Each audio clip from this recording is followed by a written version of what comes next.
Hello and welcome to edify concept. I hope आपका आज का इंग्लिश लिट का एग्ज़ाम काफ़ी अच्छा हुआ होगा। अब आपका नेक्स्ट एग्ज़ाम होने वाला है हिस्ट्री एंड सिविक्स का। सो वीडियो के लास्ट तक बने रहना, बिकॉज इस वीडियो में हम उन सब चीज़ों के बारे में बात करेंगे जो कि आपको जाननी बहुत ज़रूरी हैं इस एग्ज़ाम को अटैम्प्ट करने से पहले। तो सबसे पहले बिगिन करते हैं आपके सिलेबस से। देखो अभी आपकी स्क्रीन पे हिस्ट्री सिविक्स के सिलेबस की ऑफिशियल पीडीएफ है CISC काउंसिल की तरफ से। तो अगर अभी तक आपको सिलेबस में कोई भी डाउट था तो अभी मैं इस पीडीएफ को पूरा स्क्रॉल करूंगा, आप सिलेबस को आराम से देख लो, बिकॉज आपको उन टॉपिक्स को पढ़ने में बिल्कुल भी टाइम वेस्ट नहीं करना है जो कि सिलेबस में नहीं है। तो पहले एग्जैक्ट सिलेबस देख लो।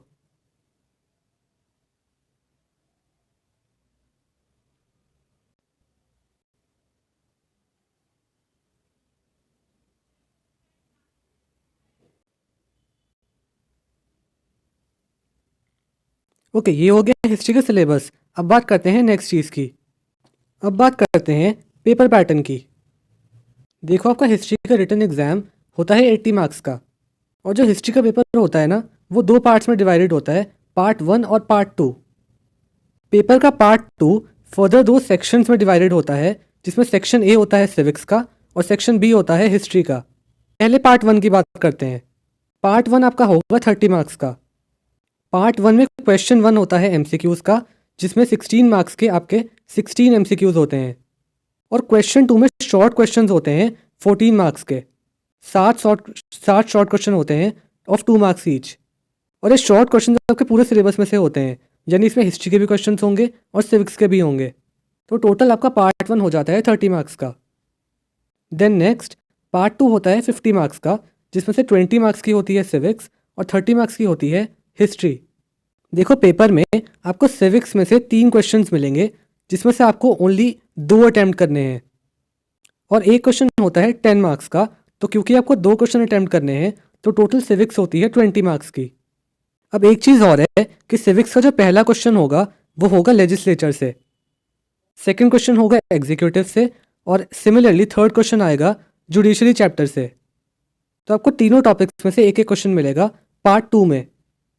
अब आते हैं सेक्शन बी पर, जो कि हिस्ट्री का होता है ऑफ 30 मार्क्स। देखो आपके पेपर में हिस्ट्री के पार्ट में से 5 क्वेश्चन आएंगे, जिसमें से आपको 3 क्वेश्चन अटैम्प्ट करने हैं। और वंस अगेन एक क्वेश्चन होता है 10 मार्क्स का, तो क्योंकि 3 क्वेश्चन अटैम्प्ट करने हैं तो हिस्ट्री हो गई 30 मार्क्स की।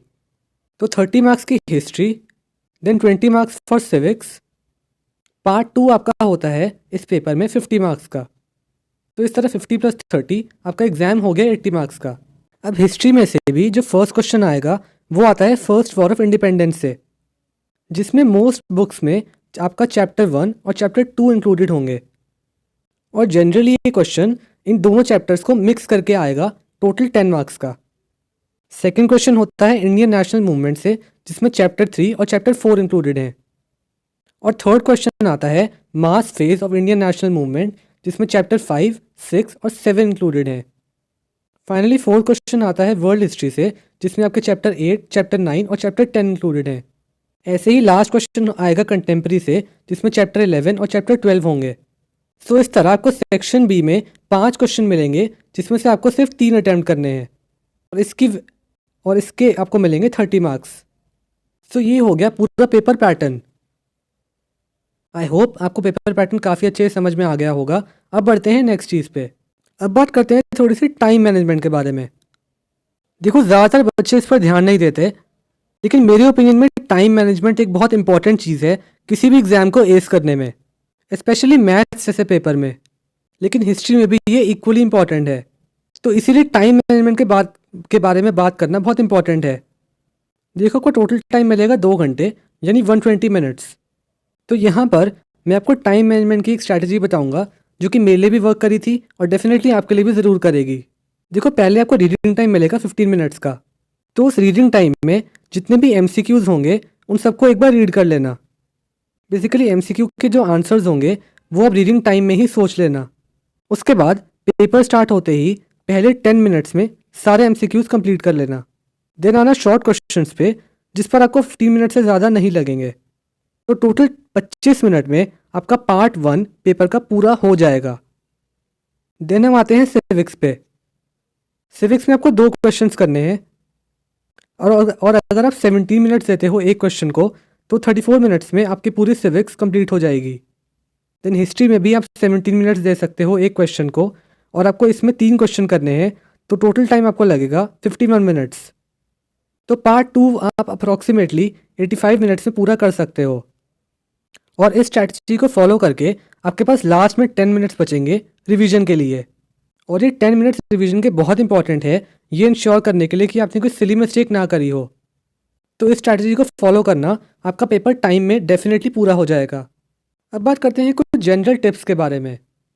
देखो, पहली मिस्टेक जो बहुत लोग करते हैं कि जब वो एमसीक्यू का आंसर लिखते हैं तो वो खाली ऑप्शन नंबर लिख देते हैं। जैसे फॉर एग्जांपल पहला एमसीक्यू है और उसका करेक्ट ऑप्शन है ए। ट्राई करना कि जो ए के आगे जो स्टेटमेंट है आप उसे भी मेंशन करो अपने आंसर में। खाली ऑप्शन नंबर लिख के आंसर को मत छोड़ देना। और कई बार बहुत लोग क्या गलती कर देते हैं कि ऑप्शन नंबर उनका सही होता है, लेकिन वो आगे की स्टेटमेंट गलत लिख देते हैं।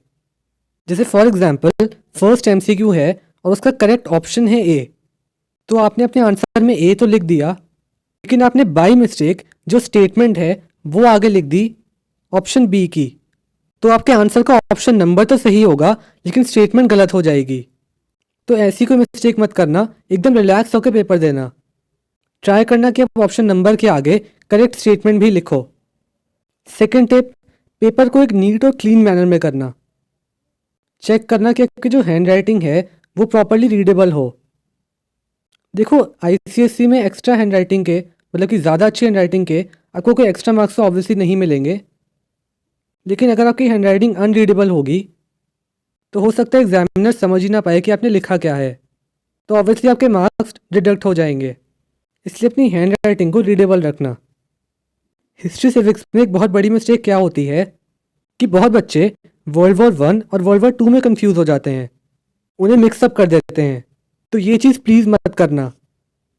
पहले क्वेश्चन को ध्यान से रीड करना कि आपसे वर्ल्ड वॉर 1 का पूछा है या वर्ल्ड वॉर 2 का। नंबर 4, देखो आपके आंसर्स में कीवर्ड्स मैटर करते हैं, लेंथ नहीं मैटर करती। तो कीवर्ड्स पर ध्यान देना, स्पेशली आईसीएसई में। आप अपना आंसर जितना मर्जी बड़ा लिखाओ, लेकिन अगर उसमें कीवर्ड्स नहीं होंगे, करेक्ट कीवर्ड्स नहीं होंगे, तो आपको मार्क्स नहीं मिलेंगे। हिस्ट्री में एक और जो बड़ी इंपॉर्टेंट चीज़ होती है वो होती है डेट्स। डेट्स को भी हम कई बार मिक्सअप कर देते हैं, तो ध्यान देना कि आप सारी इंपॉर्टेंट डेट्स को सही से मेमोराइज कर लो। मोस्ट इंपॉर्टेंटली अपने आंसर्स में सारे इंपॉर्टेंट कीवर्ड्स को ऐड करोगे तो आपको फुल मार्क्स मिलेंगे ही मिलेंगे। तो ये थी कुछ general tips. So that's it for this video. I hope आपको इस वीडियो से हेल्प मिली होगी और अब आपको पूरा कॉन्फिडेंस होगा एग्जामिनेशन हॉल में जाके इस एग्ज़ाम को एस करने का। अगर अभी आप चैनल पर नए हो तो इस चैनल को सब्सक्राइब कर लो। आपको थ्रू आउट द एग्जाम्स भी ऐसी वीडियोस मिलती रहेंगी। Thank you so much for watching.